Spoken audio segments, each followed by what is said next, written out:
There, listeners. Welcome back to Bingkai Suara podcast with me, Roy. And in today's episode, we've got a really, really special guest with us from Belgium, Jay Bernardt. His newest album, Contigo, has been out for a while now.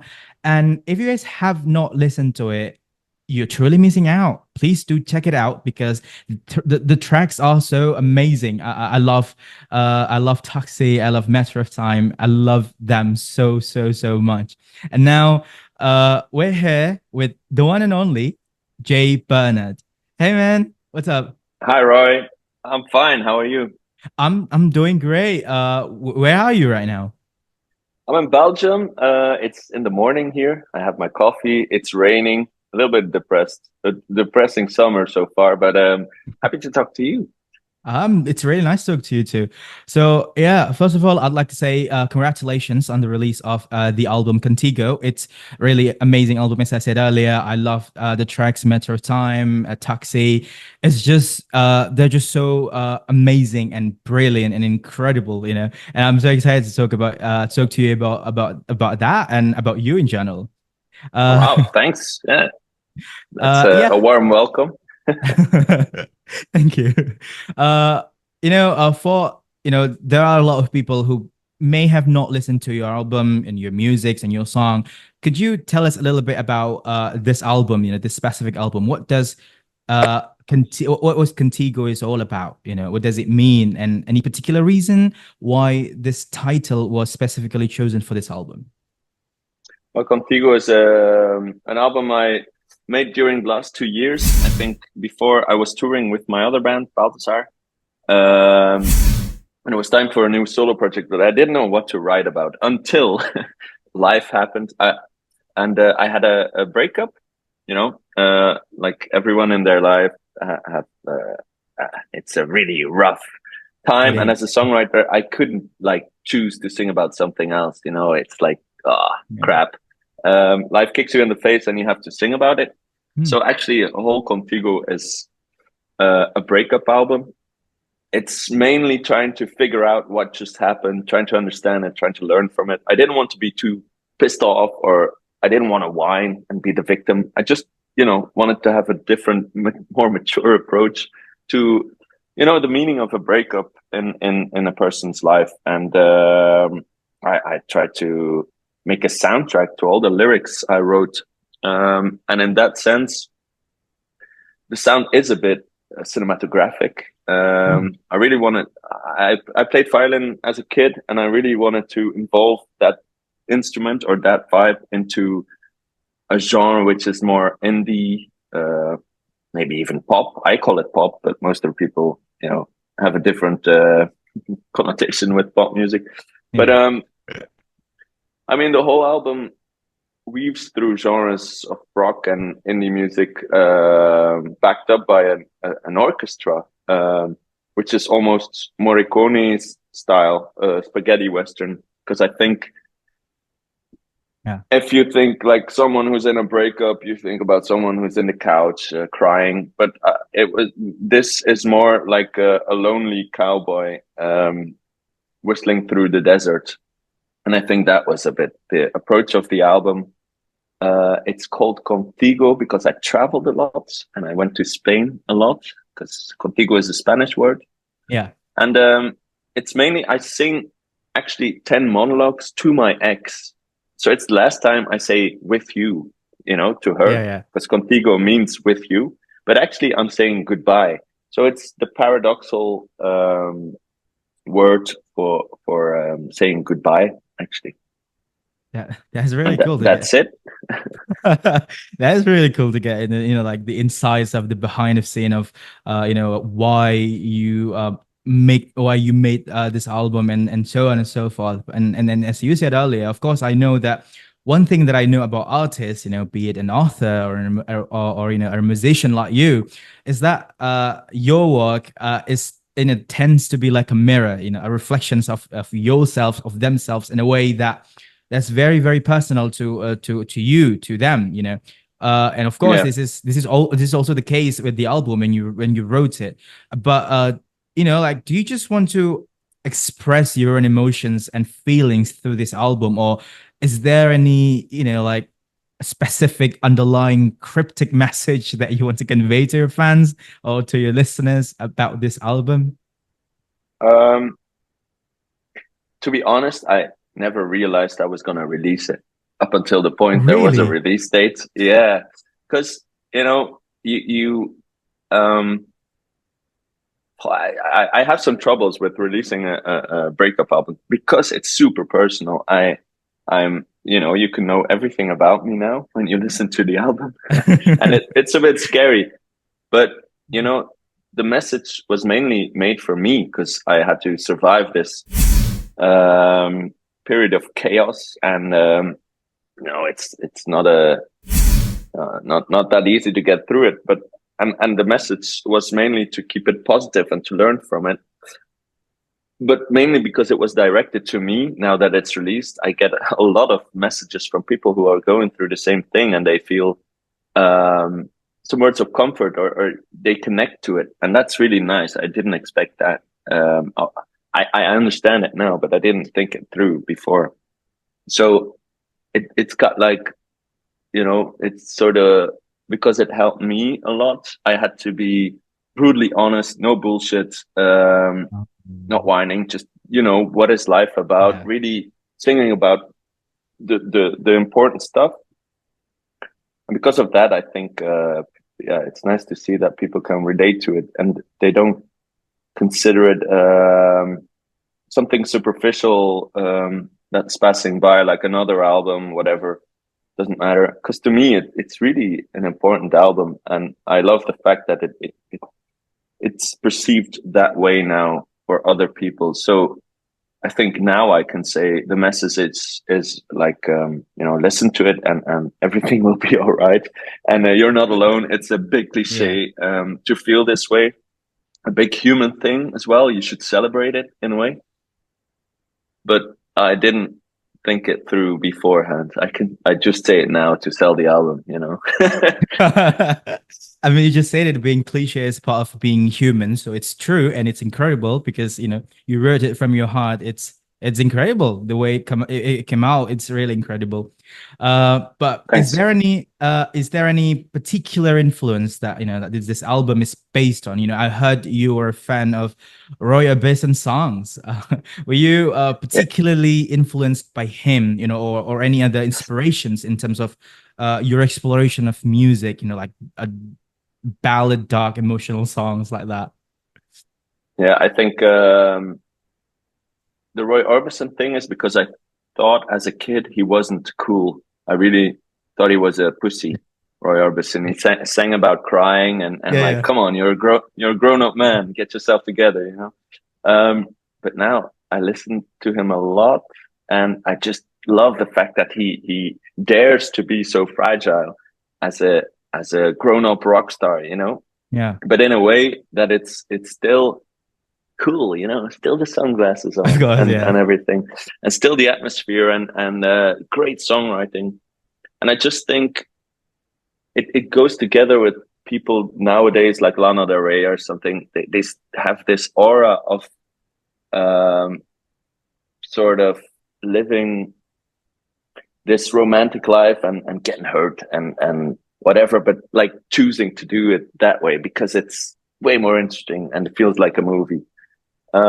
So I mean, the influences. The thing is, I've been writing songs for so long, and I'm influenced by all the artists from the '60s, '70s, but then even '80s, and all these new bands. I listened a lot to Bing actually and Mm. Salt, which are contemporary artists with not that many lyrics.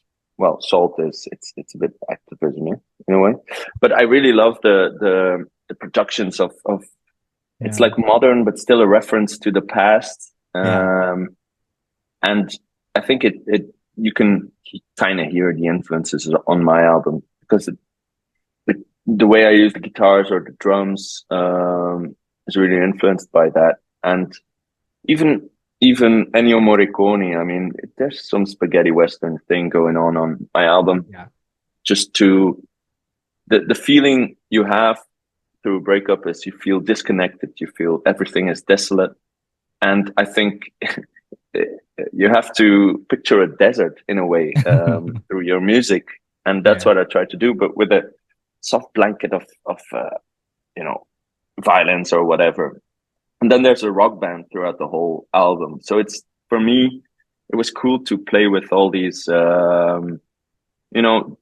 different genres. And I think in the French scene, it's like an album from Serge Gainsbourg, L'Histoire de Melody Nelson. It's a really cool album. It's like a rock band, and then they put a whole orchestra on it. And he just says parlando stuff on it.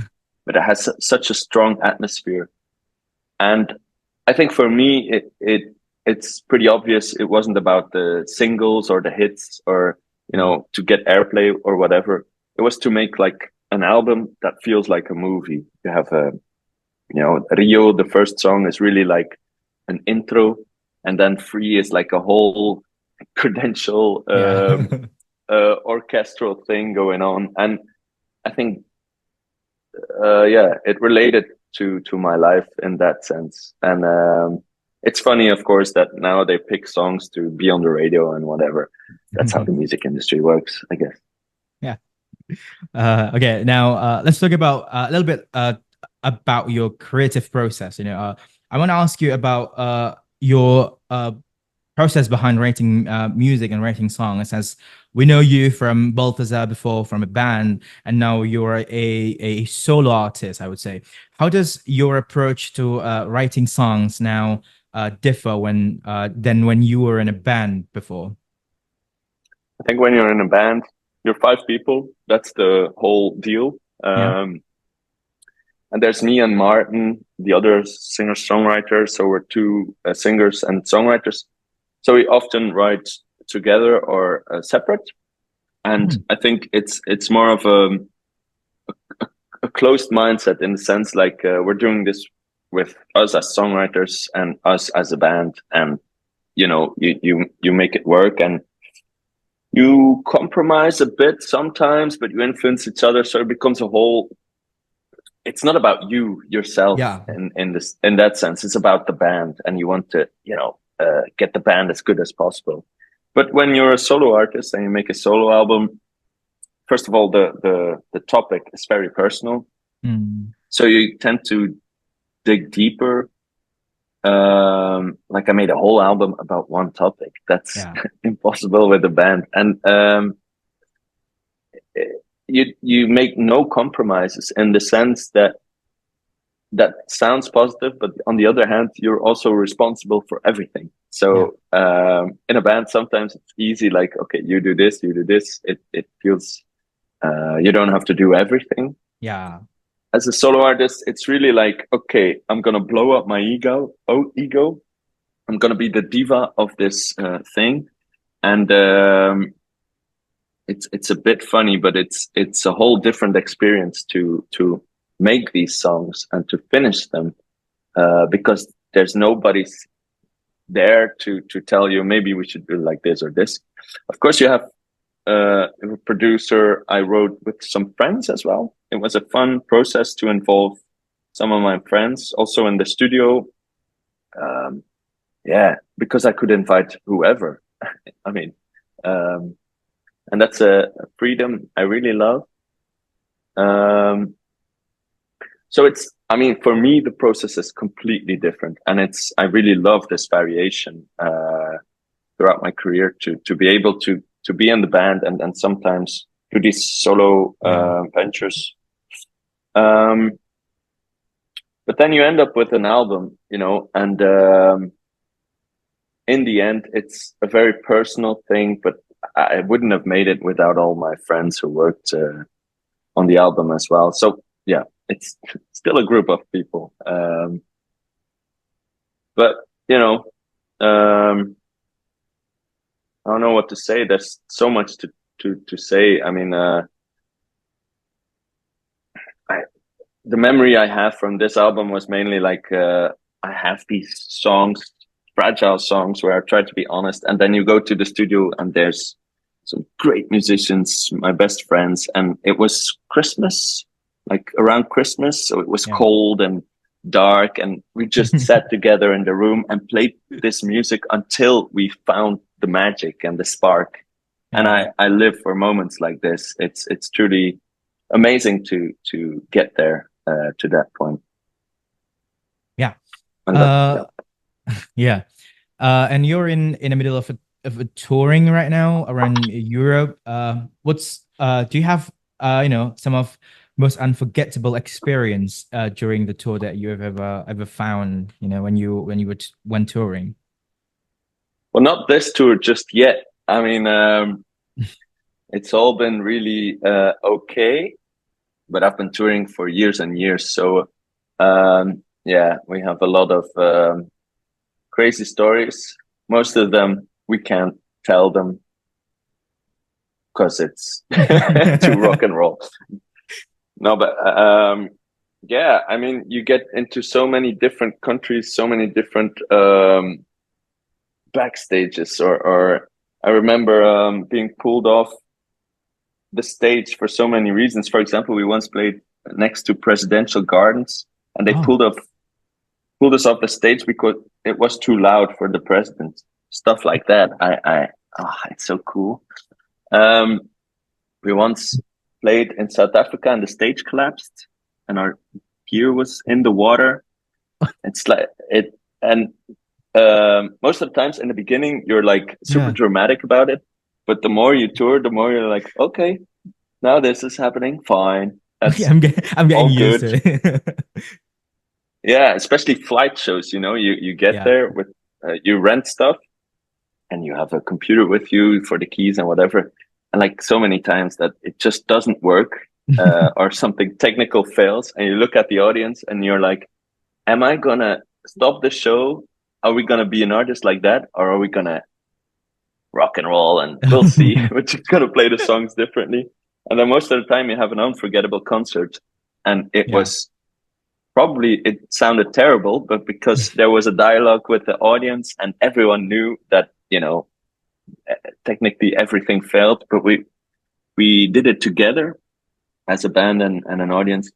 I mean, those are the stories you never forget. And it makes me realize that, you're in a band, you want to make the perfect album and then go on touring, you want the perfect show, but I don't think like that anymore. I'm just like, live music is all about connection with the audience, and whatever happens, it doesn't matter. Music took us there, but just flow with the wave that's coming, that passing by.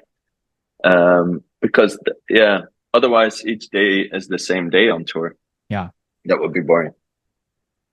Yeah, I love that. I love that you told us a story about you being called off of stage because you were being too loud, and it disturbed the president. I love that.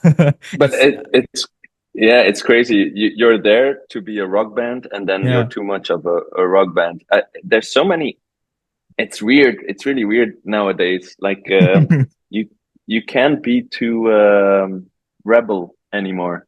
You have to even the festivals, man. Like all the festivals, they used to be, I think, in the before I was born, I picture festivals as being like whatever. We go there, everyone can be on stage or being blah, blah. wild, and now, you have to show your passes every 3 meters, and no one is allowed backstage, and it's so sterile. So yeah, for me it can be a little bit more rock and roll. Yeah. And then how have the love and support coming from your fans, helped you evolve as an artist, I mean, first you think you can change the world with your music. You can't. But it's finding the whole idea of trying to convince people to listen to your music doesn't exist. I really think if you put out some music, there are people who are gonna love it. The whole difficulty is to find them, and I think the what I really love throughout my career is the fact that we found people who love our music, and it feels bigger than yourself, and So it changes you, and it changes your approach to music and what it is to be human, and why do we write music, or why do we go to live concerts? Yeah. And it's all about finding a connection, and you have this sort of point of view on the world and life. And yeah, me as a listener as well, I try to find the music that suits my feelings and Yeah. what I need then. And so yeah, I think it's all about it. It comes down to that. And I think, for example, for this album, if you're not going through a heartbreak, or you just don't care what happens with Yeah. with inside a person, don't listen to this album. But if you do, get out your headphones, pour in some red wine, and Yeah. listen to it, and really listen to the whole album from beginning till the end, and try to understand it, or try to connect with it, and then something happens. And I know it sounds a bit floaty or cheesy, but the older I get, the more I I realize that that's the only purpose of music, Yeah. to get us out of this life somewhere else for just a brief moment of time. Yeah. I love it. Is there any particular artist, that you'd like to work with in the future, or that you wish you could work with them? Anyone really? Oh, that's a good question, because Yeah. to be honest, I'm the worst to ask about new artists, or Yeah. most of the time it's my friends who say, like, have you listened to this album already? And I'm like, who? Because I'm in the studio all of the time. I'm Yeah. listening to music. I'm making my own music, and yeah. So that's like a question. I'm always like, yeah, right. Everyone thinks I listen to music all of the time, but I actually don't. But to be honest, I used to be like a control freak who always worked alone, and this is the first time I wrote with other people. Mm. Yeah. Um, and I, because your question is like, what other artist, but the problem is you're always intimidated by other artists, and especially if you like them, then you're in the studio and Yeah. you're like, um, Yeah. Yeah. I can understand that are feeling. you gonna play the first chord, or I am? Oh, So yeah. I have never done it, and I don't think it would be so cool. But what I really love now is just with friends who you trust and who make music as well, and they can do whatever. They can do a whole other genre, but there's this sort of human connection that you need to have first. You have to be friends. You have to be able to Yeah. drink a beer together, and then you can be in the studio very like, we'll see, whatever, it doesn't matter. I like that kind of vibe, because working with another artist, I mean, if I think about it, there's like, there's managers, a label, you have this pressure because then there need to be a Yeah. hit out of it. You don't know each other that well. So there's, oof, yeah, no, no, no. Yeah. This is probably the last questions before we go into the next session. But what's your message to your fans out there, or to those young artists who perhaps are trying to make their way into the music industry? Do you have any specific message to them, to your fans, to the new artists out there? Yeah, I think you have to, there's a balance between talent and work ethic. It Yeah. sounds super not sexy, but it is a part of, if you want to make it, there's a part of it that's not really sexy, and it's just working hard, making so much music. For this Yeah. album, I made so many songs. So for example, when people ask me what's your favorite song on the album, I'm like, I already narrowed it down to 10, 11 songs. I Yeah. had 50 songs. And I think that's the only thing um, throughout my songwriting or musical career that I have to be honest about. It's just working super hard, Yeah. in the sense that it won't happen on its own. And then, stay off the drugs, drink moderate, and do have fun, because uh, You started with music just to have fun with your friends or to, get some attention from the girls or boys or whatever. But don't forget that, and don't take it too seriously. It's all about having fun and messing around with music. It's only music, Yeah. Think about money. Yeah, Just it's all go for it and have fun. yeah, it's all about having fun. I love it. Okay, well, that wraps up our talk today. It's been such a pleasure and such an amazing time, a joyous time chatting with you. I'd love to have another a fun conversation with you in the future, maybe after your tours. Who knows, right? Once Definitely. again, Yeah. yeah, let's see. Once again, I'd like to say congrats for Contigo. Best of luck for your tours, any kind of tours around Europe. And I hope I can see you in Southeast Asia and Indonesia in particular. I really appreciate you swinging by today to talk with us. And yeah, for all our listeners, remember our podcast is just a click away. Jay Bernardt, thank you so much for joining us today. Best of luck for everything again. And I hope I talk to you again very, very soon. And with that being said, it's our time to go. I'll see you guys later for our next episode. Take care, y'all, and thank you. Bye. Thanks, man. Bye. Bye. Thank Thanks. you.